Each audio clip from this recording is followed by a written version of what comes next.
Hello बच्चों, नमस्कार। स्वागत है आपका अपने YouTube channel science tech Vipin sir में। दोस्तों, आज हम क्लास 10th के केमिस्ट्री के 3rd चैप्टर के बारे में पढ़ने वाले हैं, जो कि है metal and non metal. Metal and non metal, धातु और अधातुएं। हम देखते हैं कि धातुएं क्या होती हैं और अधातुएं क्या होती हैं, धातुएं क्या होती हैं और अधातुएं क्या होती हैं। तो आज का यही हमारा चैप्टर भी है। चैप्टर 3 क्लास 10th केमिस्ट्री का है, धातु और अधातु, मेटल एंड नॉन मेटल। यहाँ पर हेडिंग भी वही है, धातु और अधातु। धातु किसे कहते हैं, क्या कहते हैं, और अधातु किसको कहते हैं, इसके बारे में आज जानना है। तो धातुओं के सिंपल एक तरीका होता है कि धातुएं वे होती हैं जो इलेक्ट्रॉन त्याग कर धनायन बनाती हैं। धातुएं वे होती हैं जो इलेक्ट्रॉन त्याग कर धनायन बनाते हैं। नॉर्मली जो भी चीज़ें हम देख रहे हैं, चाहे लोहा हो जाए, चाहे एल्युमिनियम हो गया, कापर हो गया, सोना, चांदी, ये सभी धातुएं हैं, ये सभी धातुएं हैं। अब कहबा कि सर जी जब इन्हन कुल धातुएं हैं तो धातुएं कहाँ हैं? ये भाई जो गैसें हैं, जैसे नाइट्रोजन हो गया, ऑक्सीजन हो गया, हाइड्रोजन गैस हो गई, हीलियम गैस हो गई, ये सभी धातुएं जो होती हैं, ये सभी तत्व जो होते हैं वे अधातु होते हैं। तो यहाँ पर स्टार्ट करते हैं हम धातु और अधातु से। तो धातु किसे कहते हैं, हम सिंपल में लिख सकते हैं कि वे तत्व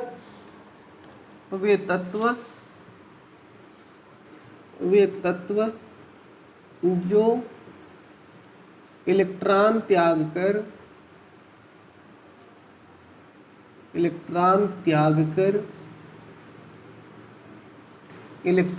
धनायन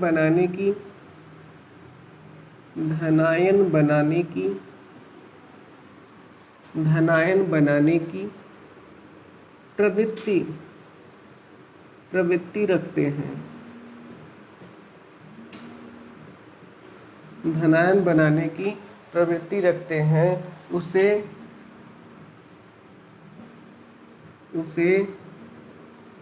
धातु कहते हैं।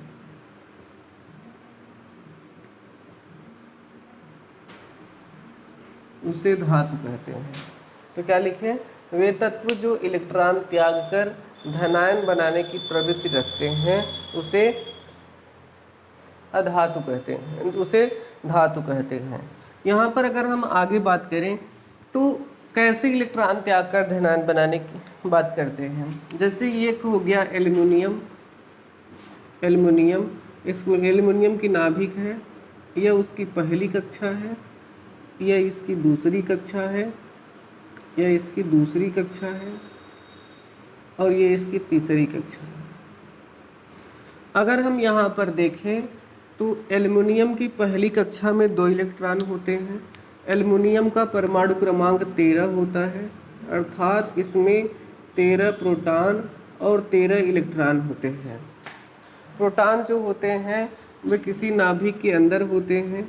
प्रोटॉन जो होते हैं वो किसी नाभिक के अंदर होते हैं, जबकि इलेक्ट्रॉन जो होते हैं वह नाभिक के चारों ओर कक्षाएं होती हैं। नाभिक की चारों ओर कक्षाएं होती हैं और उसी कक्षाओं में चक्कर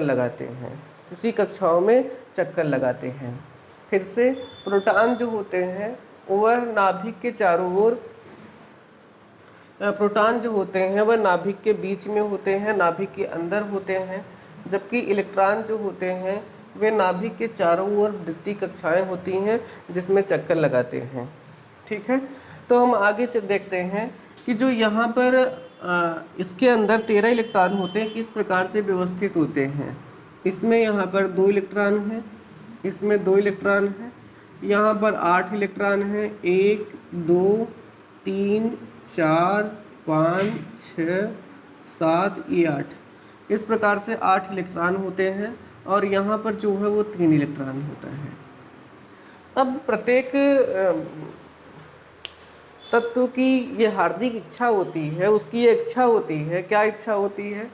जैसे हम लोगों की अपनी अपनी इच्छाएं होती हैं, वैसे ही सभी तत्व के जो परमाणु होते हैं उनकी भी इच्छा होती है। कैसन इच्छा? इच्छा ये होती है कि उनकर अष्टक पूरा रहे, वो सोचते हैं, ऐसा चाहते हैं कि उनका अष्टक पूरा रहे, उनके आउटर मोस्ट ऑर्बिट में कम से कम 8 इलेक्ट्रॉन रहे। ऐसा करने के लिए वो इलेक्ट्रॉनों को त्याग कर सकते हैं या तो इलेक्ट्रॉनों को ग्रहण कर सकते हैं। जिस चीज़ में उनको आसानी होगी वो वह चीज़ कर सकते हैं। इलेक्ट्रॉन का त्याग भी कर सकते हैं और इलेक्ट्रॉन का ग्रहण भी कर सकते हैं। अगर ऐसे सभी चीज़ें कर सकते हैं तो हम क्या करेंगे,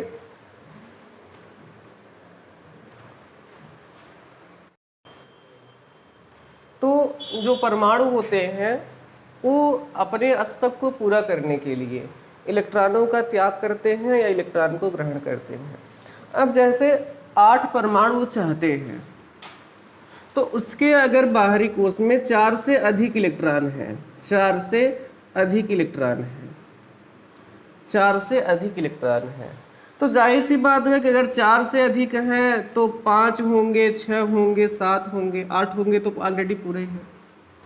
तो अगर 5 इलेक्ट्रॉन है, 7 इलेक्ट्रॉन है, 6 इलेक्ट्रॉन है, 5 इलेक्ट्रॉन है, 7 है तो उसको 1 चाहिए, 6 है तो उसको 2 चाहिए और 5 है तो उसको 3 चाहिए। इसका मतलब कि इस स्थिति में वे इलेक्ट्रॉन को ग्रहण करते हैं, इलेक्ट्रॉन को ग्रहण करते हैं। अगर उसके बाहरी कोश में 4 से कम इलेक्ट्रॉन है, उसके बाहरी कोश में 4 से कम इलेक्ट्रॉन है, तो क्या करेगा, उसके लिए लेना आसान रहेगा, त्यागना आसान रहेगा, क्योंकि 4 से कम मतलब या तो 3 होगा, या तो 2 होगा, या तो 1 होगा। अगर इस स्थिति में ऐसा है तो वे इलेक्ट्रॉन को त्याग करेंगे, इस स्थिति में इलेक्ट्रॉन का त्याग करेंगे। इसका मतलब कि इस स्थिति में इलेक्ट्रॉन का जब ग्रहण करके वो ऋण आयन बनेंगे, क्योंकि ग्रहण कर रहे हैं तो ऋण आयन बनेंगी, तो अधातुओं का नेचर हमको प्राप्त होता है। और इस स्थिति में जब इलेक्ट्रॉन का त्याग करते हैं तो हम वे धातुओं का नेचर वहां पर प्राप्त होता है। तो ये हमारी बात हो गई। अब एल्युमिनियम के केस में अगर बात करें तो एल्युमिनियम के अंदर ये है कि एल्युमिनियम के बाहरी कोश में 13 इलेक्ट्रॉन है। अगर इन तीनों इलेक्ट्रॉनों के एल्युमिनियम निकाल दे, एल्युमिनियम अगर इन तीनों इलेक्ट्रॉन को निकाल दे, एल्युमिनियम अगर इन तीनों इलेक्ट्रॉन को निकाल दें तो 3+ चार्ज आएगा और साथ में ये 3 इलेक्ट्रॉन निकाल दें। तो क्या कर दिया, यह एल्युमिनियम का परमाणु इलेक्ट्रॉन का त्याग कर दिया, इलेक्ट्रॉन का त्याग किया, क्या बनाया, धनायन बनाया। तो हमने कहा कि अगर कोई परमाणु तत्व जो इलेक्ट्रॉन त्याग कर धनायन बनाने की प्रवृत्ति रखता है उसको हम धातु कहते हैं। तो जाहिर सी बात है कि यहाँ पर एल्युमिनियम एक धातु है। एल्युमिनियम ही नहीं, इसी तरह जितने अन्य भी तत्व इलेक्ट्रॉन त्याग कर धनायन बनाने की प्रवृत्ति रखते हैं उसको हम धातु कहते हैं। अब बात ये आती है कि जब ये इलेक्ट्रॉन निकला तो गया कहाँ, इलेक्ट्रॉन निकला तो गया कहाँ, इलेक्ट्रॉन निकला तो गया कहाँ। आप देखिए कि जैसे ये हमारा मेटल है, ये हमारा मेटल है, कोई वायर है जिसका एक टुकड़ा है जिसको हमने बहुत जूम कर दिया है ना। जैसे कैमरा में कोई छोटा की चीज एकदम जूम कर बड़ा कर दी था ना, ठीक वैसे ही पतला से एकदम वायर रहा, एकदम पतला वायर रहा, जेके हम जूम करके कर साइज बहुत बढ़ा दिए हैं, साइज बहुत बड़ा कर दिए हैं ताकि बहुत क्लीन व्यू आए, बहुत क्लीन देखने में आए, ठीक है ना। तो हम क्या करते हैं भैया, ध्यान दीजिए कि एल्युमिनियम जैसे इलेक्ट्रॉन का त्याग किया तो समस्या ये आई कि इलेक्ट्रॉन जाता क्या है।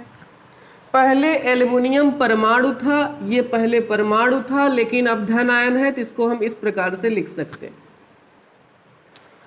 किसी के चालक के अंदर जो धनायन होते हैं वे मूव नहीं करते, अपने स्थान पे फिक्स होते हैं। तो जैसे ये धनायन हो गया तो ये अपने स्थान पे इसमें फिक्स होगा।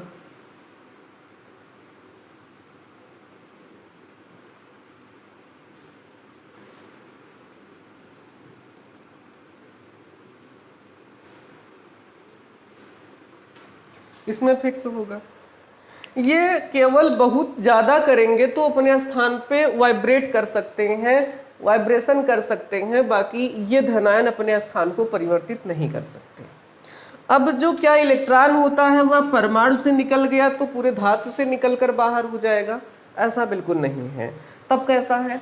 ऐसा है कि ये इलेक्ट्रॉन जो इनके बीच में खाली क्षेत्र रहता है, इनके बीच में जो ये खाली क्षेत्र रहता है, इसी में मनमानी ढंग से घूमते रहते हैं।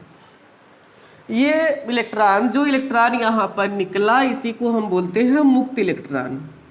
क्या बोलते हैं? मुक्त इलेक्ट्रॉन। जब कोई परमाणु इलेक्ट्रॉन का अपने आउटर मोस्ट ऑर्बिट से बाहरी कक्षा से इलेक्ट्रॉन का त्याग कर देता है तो उसको हम बोलते हैं मुक्त इलेक्ट्रॉन। ये मुक्त इलेक्ट्रॉन क्या कहाँ पर रहते हैं? चालक के अंदर, चालक के अंदर, चालक में अंतराकाशी क्षेत्र में, अंतराकाशी क्षेत्र में, जो अंतराकाशी क्षेत्र होता है, जो दो परमाणुओं के बीच में या दो धनायनों के बीच में रिक्त स्थान होता है, उसके बीच में होते हैं। उनके बीच में होते हैं तो करते क्या हैं? करते क्या हैं? करते ये है कि ये इसमें रैंडम मोशन, यादृच्छिक रूप से गति करते हैं। जैसे मेला नहीं देखे हैं? मेला लगा होते, मेला में कोई भी आदमी किधर भी जाए, कोई रोक टोक है? का हो कुछ रोक टोक बा? नहीं।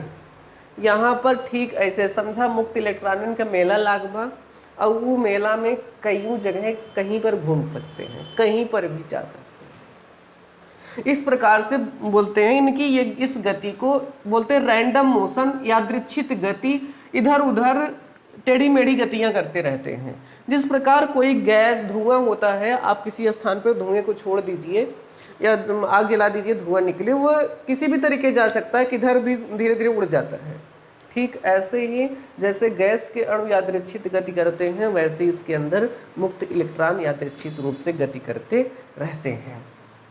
तो समझ में आया कि जो मुक्त इलेक्ट्रॉन होते हैं वो रहते कहाँ हैं? वे चालक के अंदर जो मुक्त इलेक्ट्रॉन होते हैं उसी में रहते हैं। अब बात आ गई, अगर चालक के अंदर ये मुक्त इलेक्ट्रॉन है, अगर इसको हम किसी बैटरी से जोड़ देते हैं, किसी बैटरी से जोड़ देंगे तो एक तरफ धन हो जाता है, एक तरफ ऋण हो जाता है।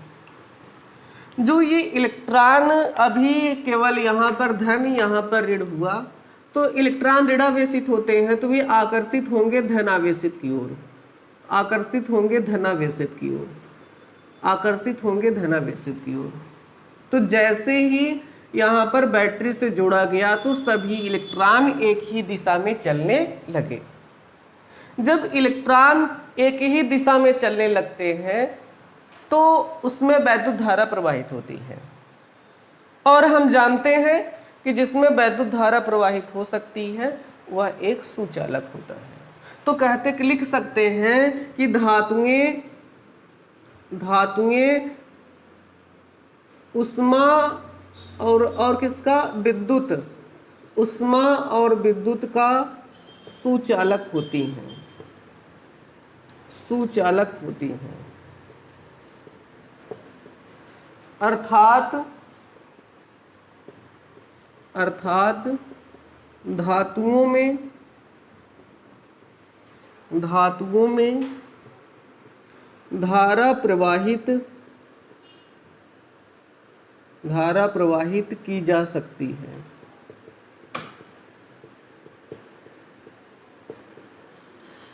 धारा प्रवाहित की जा सकती है। ये हो गया चालों के अंतराकाशी क्षेत्र। धातुएं विद्युत का सुचालक होती हैं, अर्थात इसमें धारा प्रवाहित की जा सकती है।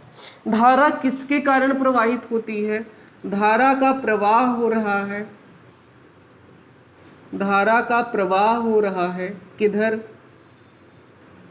किसके कारण? मुक्त इलेक्ट्रॉनों के कारण। किसके कारण? मुक्त इलेक्ट्रॉनों के कारण। किसके कारण? मुक्त इलेक्ट्रॉनों के कारण। किधर से किधर इलेक्ट्रॉन किधर जाते हैं? ऋण विभव से धन विभव और इलेक्ट्रॉन का प्रवाह, इलेक्ट्रॉन का प्रवाह ऋण विभव से धन विभव की ओर। धन विभव की ओर। धारा का प्रवाह किधर किधर? हमेशा इलेक्ट्रॉन के विपरीत दिशा में, इलेक्ट्रॉन के विपरीत दिशा में।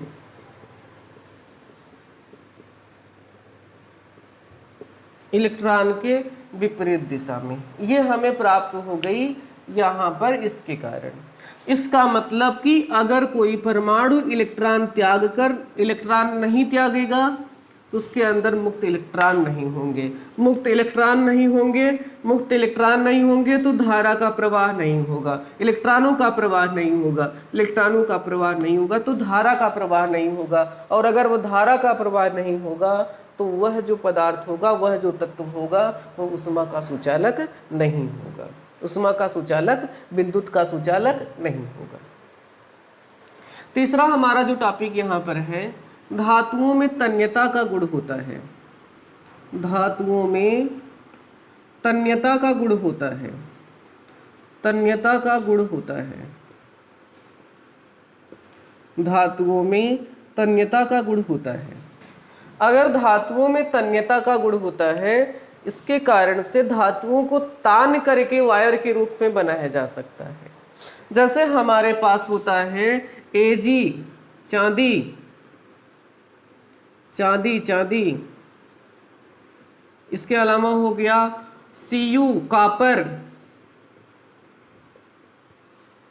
ये अच्छे चालक हैं, अच्छे चालक हैं। सबसे बेस्ट चालक होता है वह Ag, उसके बाद कॉपर आता है और उसके बाद आपके आते हैं Cu, Au गोल्ड और इसके बाद आता है Ag एल्युमिनियम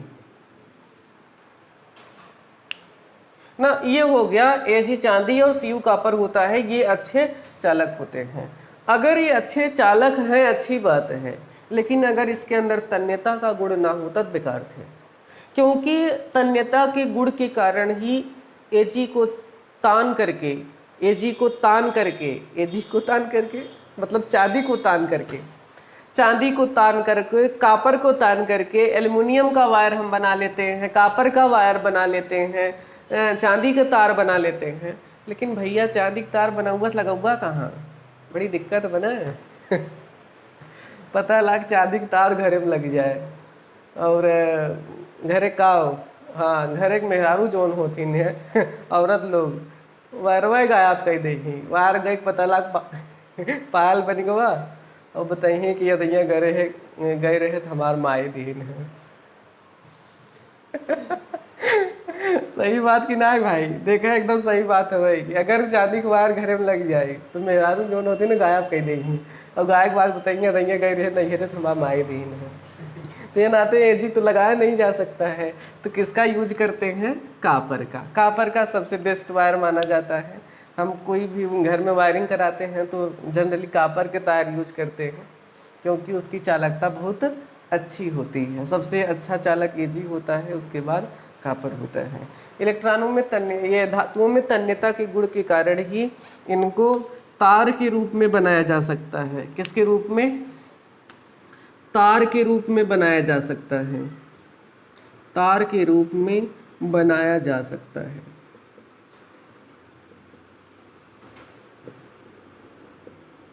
तार के रूप में बनाया जा सकता है। चौथी बात जो होती है, चौथा गुण जो होता है कि धातुओं में आघात वर्धनीयता होती है। आघात वर्धनीयता होती है। आघात वर्धनीयता होती है। आघात वर्धनीयता मतलब होती है पीट करके उसको चादर के रूप में बनाया जा सकता है। पीट करके चादर के रूप में बनाया जा सकता है। ये सबसे ज़्यादा जो आघात वर्धनीयता होती है वह Au में होती है। Au में 0.001 सेंटीमीटर पतले चादर को बनाया जा सकता है। आप समझते हैं बहुत कम वैल्यू है। 0.001 सेंटीमीटर पतला वायर बनाया जा, ये कोई चादर बनाई जा सकती है। किसकी? Ag की। इसके अलावा हम देख रहे हैं कि लोहे के बहुत सारे पत्रा आ रहे हैं ना।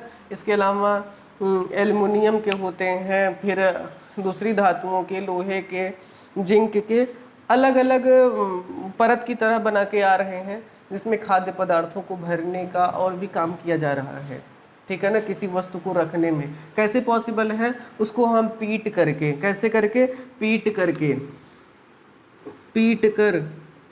पीट कर चादर का निर्माण करते हैं, चादर का निर्माण करते हैं,